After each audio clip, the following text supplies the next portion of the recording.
Hello అండి. Welcome to Guru's creations by Anu. ఈరోజు మనం ఈ వీడియోలో ఎంతో టేస్టీ అయినటువంటి చికెన్ కర్రీని ఇలా ఈజీగా చేసుకోవచ్చో మనం ఈ వీడియోలో చూద్దాం. దానికోసం నేను ముందుగా చికెన్‌ని 2.5 కేజీ తీసుకున్నామండి. మేము కొంచెం ఎక్కువ క్వాంటిటీలో చేస్తున్నాం కాబట్టి ఎక్కువ క్వాంటిటీ నేను తీసుకున్నానండి. ఈ 2.5 కేజీ చికెన్‌ని నేను ముందుగానే బాగా నిమ్మకాయ, ఉప్పు వేసి బాగా కడిగి పెట్టుకున్నాను. ఇలా చేస్తే నీచు వాసన అనేది రాదు. ఇప్పుడు ప్రిపరేషన్‌లోకి వెళ్ళిపోదాం.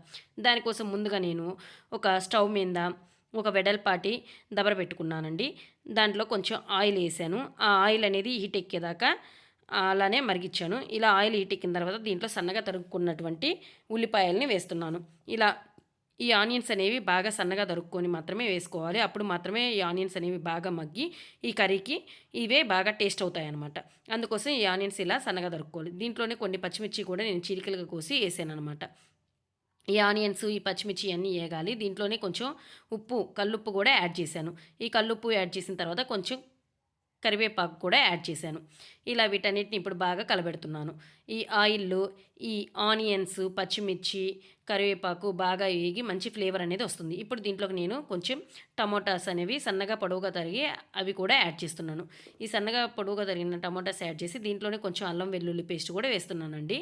ఈ అల్లం వెల్లుల్లి పేస్ట్ కూడా బాగా మగ్గనిస్తున్నాను. దీన్ని మొత్తాన్ని నేను బాగా కలబెట్టుకుంటున్నాను. ఇలా కలబెట్టడం వల్ల ఏమవుతుందంటే ఈ మొత్తం టమోటా, ఆనియన్స్, పచ్చిమిర్చి అన్నిటికి కూడా మసాలా అనేది బాగా గట్టిగా పడుతుందనమాట. ఇలా టమోటా, పచ్చిమిర్చి, ఆనియన్స్ అన్నీ బాగా పట్టేటప్పుడు దీంట్లోకి నేను అన్నీ కొద్దిగా కొత్తిమీర, పుదీనా కూడా యాడ్ చేస్తున్నాను. ఈ కొత్తిమీర, పుదీనాతో పాటు నేను కొంచెం చికెన్ మసాలా కూడా యాడ్ చేసేస్తున్నాను. దీంట్లో కొంచెం ముందుగా కడుక్కున్నటువంటి చికెన్‌ని కూడా ఇప్పుడు వేస్తున్నాను. ఇలా ఈ చికెన్ అంతా వేసేసి మొత్తం ఈ చికెన్‌లన్నిటిని కూడా మొత్తం దీంట్లో ఏసేసినాక మొత్తం ఈ మసాలా పట్టే విధంగా బాగా కింద నుంచి పైకి బాగా కలబెడుతున్నాను. ఇలా కలబెట్టడం వల్ల ఏంటంటే అడుగున ఉన్నటువంటి మసాలా అనేది ముక్కలన్నిటికి బాగా పడుతుంది. ఇలా ముక్కలన్నిటికీ ఈ మసాలా బాగా పట్టడం వల్ల ఏం జరుగుతుందంటే ముక్కలకి బాగా ఆ మసాలా అంతా బాగా పట్టి హీట్ వలన ముక్కల్లో ఉన్నటువంటి వాటర్ అనేది రిలీజ్ అవుతుంది. ఇలా ఈ ముక్కల్లో ఉన్న వాటర్ ఎప్పుడు రిలీజ్ అవుతుందంటే 50-60% ఆ ముక్కలు అనేవి బాగా ఉడికిన తర్వాత వాటర్ అనేది రిలీజ్ అవుతుంది.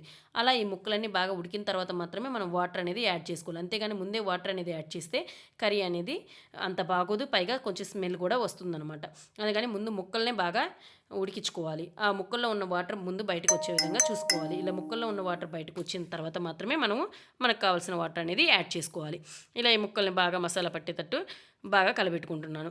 ఈ ముక్కల్లోనే నేను కొంచెం ధనియాల పౌడరు, అలాగే చికెన్ మసాలా, అదే గరం మసాలా అంటారు కదండి, అలాంటి చెక్క, మొగ్గ అన్నీ వేసి బాగా వేయించి మసాలా కొట్టుకొని దీంట్లోనే కొంచెం ఎండు కొబ్బరి కూడా వేసుకున్నానండి. ఎందుకంటే గ్రేవీ అనేది నాకు కొంచెం బాగా రావాలని వేసుకున్నాను. దాంట్లోనే కొంచెం నేను ఉప్పు, పసుపు, అలాగే కర్రీకి సరిపడినటువంటి కారం కూడా, అంటే కొంచెం స్పైస్ ఎక్కువ తినేవాళ్ళు ఎక్కువ కారం వేసుకోవచ్చు, తక్కువ తినేవాళ్ళు తక్కువ వేసుకోవచ్చు అండి. మేము కొంచెం ఎక్కువగానే తింటాం కాబట్టి ఎక్కువ కారాన్నే యాడ్ చేసాము.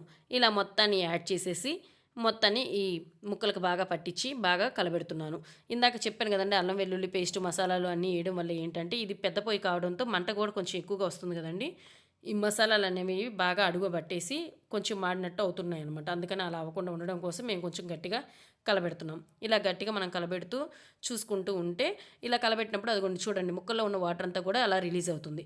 అలా రిలీజ్ అయిన తర్వాత ఇప్పుడు మనకు కావాల్సినంత వాటర్ మనం యాడ్ చేసుకుంటాం. మేము కొంచెం గ్రేవీ ఎక్కువ కావాలనుకున్నాం కాబట్టి కొంచెం ఎక్కువగానే వాటర్ అనేది యాడ్ చేసుకున్నాము.